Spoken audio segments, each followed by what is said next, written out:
Shalom, pernahkah Anda merasa Tuhan meninggalkan kita? Atau Tuhan rasanya nggak ada sama sekali? Ya, biasanya yang terjadi ketika kita tuh sedang terluka atau dalam kepedihan yang sangat dalam.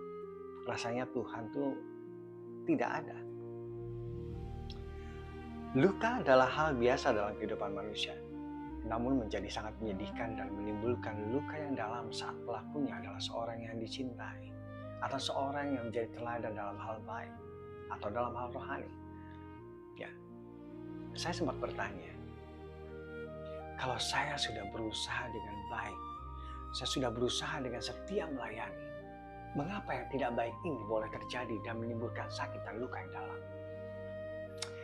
Dalam teologi proper, Allah dipahami bukan sekedar sebagai konsep, melainkan sebagai pribadi yang sungguh ada, teofani yang tidak bergantung kepada keadaan manusia. Allah itu transenden, tetapi juga imanen. Ia melampaui dunia namun tetap hadir di dalamnya. Karena itu saat hidup terasa kacau, bukan keberadaan Allah yang hilang, tetapi karena hati kita tidak sanggup lagi merasakan kehadirannya. Ketika luka itu terjadi, saya mencoba menanggung semuanya sendiri. Saya marah, saya kecewa. Lalu saya pergi, bahkan sempat kabur dari Tuhan. Tetapi justru di saat saya menjauh, Tuhan tidak pernah berhenti mengejar saya. Melalui seseorang, saya dibawanya untuk kembali. Dari situlah saya menyadari, Tuhan bukan pergi meninggalkan saya saat saya menderita, tetapi sayalah yang pergi meninggalkannya. Disinilah teologi proper menjadi sangat berarti. Allah itu menyatakan dirinya penyataan umum dan penyataan khusus.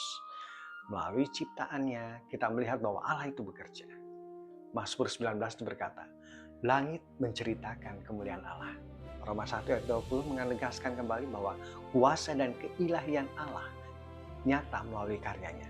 Artinya, sekalipun manusia terluka, kecewa, atau bingung, Allah tetap berbicara. Tetapi penyataan Allah tidak berhenti di ciptaan. Allah juga menyatakan diri secara paling jelas dalam Kristus. Ibrani 1 ayat 1 dan 2 berkata bahwa Allah berbicara melalui anaknya. Yesus adalah wajah Allah yang paling dekat, paling nyata, paling penuh kasih. Di dalam Kristus saya belajar bahwa Allah tidak asing dengan penderitaan. Ia tahu rasanya ditolak, ia tahu rasanya disalahpahami, dan ingat, dia juga pernah dikhianati. Karena itu pengalaman saya bukan tentang jatuh, tetapi tentang bagaimana Tuhan menangkap saya kembali.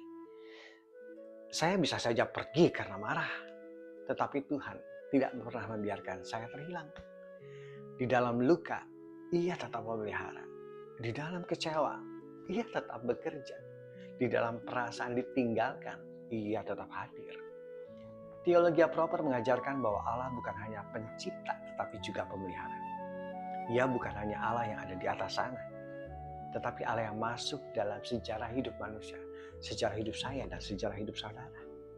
Bahkan ketika saya tidak memahami jalannya, karakter Tuhan itu tidak pernah berubah. Ia tetap adil, ia tetap kasih, ia tetap setia. Hari ini saya belajar bahwa kedaulatan Allah jauh melampaui rasa sakit dan luka yang kita rasakan. Karakter Allah yang Maha Kasih memastikan bahwa ia tetap bertahta dan memegang kendali. Meski kita pernah hancur, ia adalah Allah yang terus bekerja dan merenda kebaikan di layar penderitaan. Karena pada akhirnya, Allah bukanlah sekedar konsep yang indah saat hidup terasa mudah. Ia adalah pribadi yang sangat nyata dan memelihara justru saat hidup terasa paling berat. Amin. Tuhan Yesus memberkati. Shalom.